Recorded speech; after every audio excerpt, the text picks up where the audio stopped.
Mirë se vini në kanalin ton, mos harroni të bëni subscribe dhe të klikoni si përzieles për të marrë njoftimet më të reja. Faleminderit!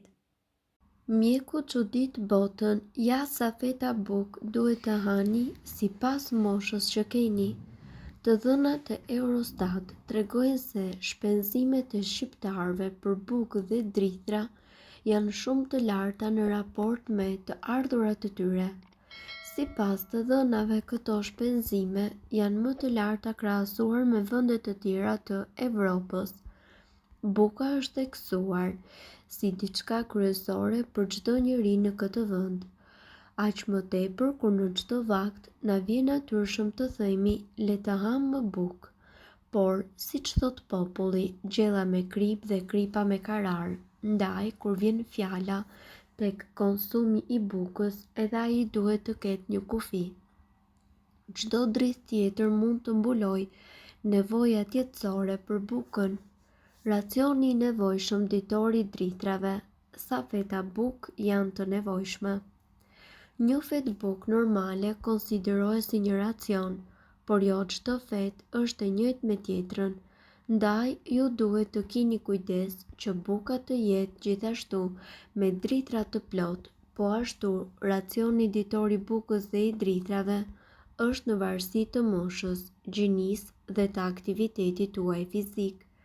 Racioni i drithrave përmban bukën dhe çdo dritë tjetër që konsumoni.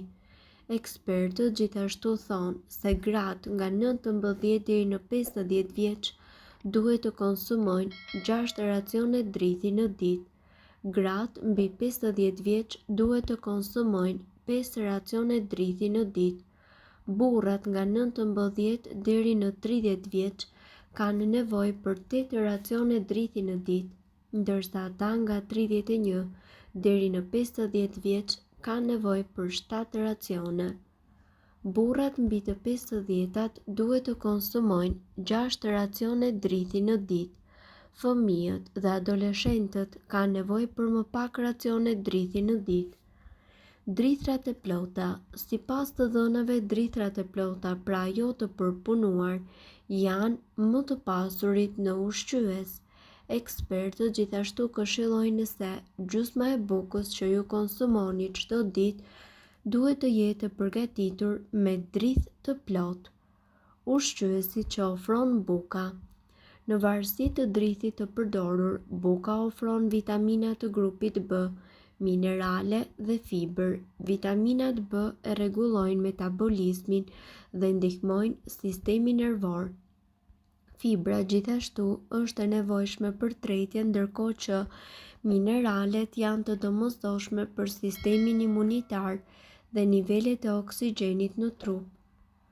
Mirë po keni parasysh të mos hani shumë bukë, sepse sipas mjekëve kjo më pas do të ketë pasoja në shëndetin tonë. Ka shumë lloje të ndryshme buke në treg, por shumica e njerëzve zgjedhin bukën e bardhë, e cila është më e lira dhe më e disponueshme. Por në fakt mjekët paralajmërojnë se konsumi i tepërt i bukës mundet që të ketë disa pasoja të padëshiruara për shëndetin tonë. Shtim në peshë. Marrja e lartë e karbohidrateve të thjeshta si buka e bardhë mund të çojë në shtim në peshë, domethënë në shtim të padëshiruar në peshë. Rritja e rrezikut të diabetit. Ekspertët paralajmërojnë gjithashtu se konsumi i tepërt i bukës rrit rrezikun e diabetit. Ushqimet e pasura me karbohidrate si buka shkaktojnë një rritje të papritur të sheqerit në gjak. Sheqeri i lartë në gjak mund të çojë në probleme akoma dhe më serioze si sëmundje të zemrës, humbje të shikimit dhe gjithashtu sëmundje të veshkave.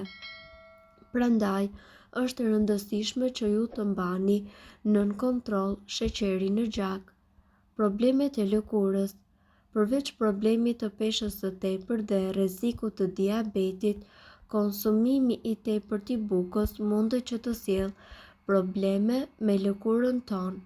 Hulumtimet kanë treguar se marrja e ushqimeve me indeks të lartë glicemik, si buka e bardhë, e përkeqëson gjendjen e lëkurës duke shkaktuar shfaqjen e puçrave ose akneve. Kapsullok. Problemet me tretjen janë një tjetër efekt ansor i konsumimit të tepërt të bukës. Mungesa e fibrave në dietë mundet që të shkaktojë shqetësime në punën e sistemit tretës, gjë që ndër të tjera rezulton edhe me kapsullok. Prandaj është thelbësore që ju të vëzhgoni marrjen e bukës dhe të mbani një dietë të ekuilibruar për të ruajtur shëndetin. Buka është ai ushqim i cili nuk mungon kurrë në shtëpinë tonë dhe me siguri as në tuajën. Është ajo e cila preferohet më shumë, si e quajtur buka e bardhë, për shkak butësisë dhe shijes e cila shkon me çdo gjë. Mund të përgatisni dhe të shijoni sipas dëshirës tuaj, por çfarë thonë ekspertët mbi konsumin e tepërt të saj? Në këtë video ne do t'ju tregojmë çdo gjë që ju duhet të dini mbi efektet e kësaj buke të dashur në organizmin tonë në mënyrë që të mos e teproni me dozat. Problemet me tretjen. Buka e bardhë përbëhet nga gruri i përpunuar, i cili shpesh gjatë këtij procesi humbet edhe fibra të cilat ndihmojnë edhe në tretjen e mirë. Me fjalë të tjera, trupi juaj nuk ka mjetet e duhura për ta tretur këtë bukë, duke lënë ato të ngurë dhe të patretur për një kohë të gjatë në stomakun tuaj. Gjithashtu, ngritja e nivelit të sheqerit në gjak. Ushqimet me bazë brumi të bardhë, pra grurin e përpunuar, janë shumë glicemik, që do të thotë se e lëshojnë shumë shpejt glukozën në trupin tuaj. Kështu ju mund ta përjetoni shumë shpejt rritje të nivelit të sheqerit në gjak. Kjo është veçanërisht e rrezikshme për personat të cilët vuajnë nga diabeti, pasi rritja e sheqerit nga këto produkte është e shpejtë. Gjithashtu, më pas kjo do të krijojë atë gjendje e cila quajtur hiperglicemia, ku nivelet e glukozës do të mbeten të larta, duke e dëmtuar zemrën, shëndetin mendor apo veshkat. Shtim në peshë. Me gjithë efektet ansore që ne renditëm deri më tani, shtimi në peshë është i pa evitueshëm. Sipas ekspertëve, sheqeri i lartë tek buka e bardhë dhe mungesa e fibrave e bën këtë ushqim shumë kalorik dhe që mundet ju shëndosh shumë shpejt. Probleme me fytyrën. Lëkura e ndjen gjithë çfarë konsumoni, ndaj nëse pas konsumit të tepërt të bukës së bardhë ju dalin puçra, sapo e keni zbuluar shkakun. Sipas shoqatës amerikane të dermatologjisë, ulja e sheqerit dhe gjithashtu niveli të glicemisë të marrë nga buka e bardhë mundet që të ulë shfaqjen e akneve në fytyrë. Rrezik nga ishemia. Një studim i botuar së fundmi në një revistë britanike thotë se konsumimi i lartë i bukës së bardhë mundet të shkaktojë një sër sëmundjesh kardiovaskulare, si edhe goditje në tru dhe në zemër. Më konkretisht, mjekët thonë se personat të cilët konsumojnë rregullisht bukë të bardhë kanë 47% më shumë risk që të preken nga goditja në tru se të tjerët. Mirë po duhet të dini, informacionet në këtë video kanë për qëllim të plotësojnë dhe të mos zëvendësojnë këshillat e mjekut tuaj dhe nuk kanë për qëllim të mbulojnë të gjitha përdorimet e mundshme, masat paraprake, ndërveprimet ose efektet negative. Informacionet në këtë video mund të mos i përshtaten rrethanave tuaja shëndetësore, prandaj para përdorimit konsultohuni me mjekun tuaj.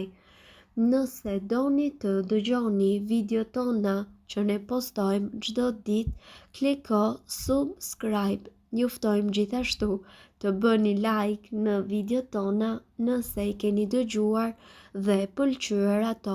Faleminderit që e pat videon ton. Shpërndajeni këtë video në profilin tuaj në mënyrë që të informohen edhe shokët tuaj. Faleminderit. Nëse ndonjë prej këtyre përbërësve ju shkakton alergji, e mira është që të mos i përdorni këto receta të mjekësisë alternative.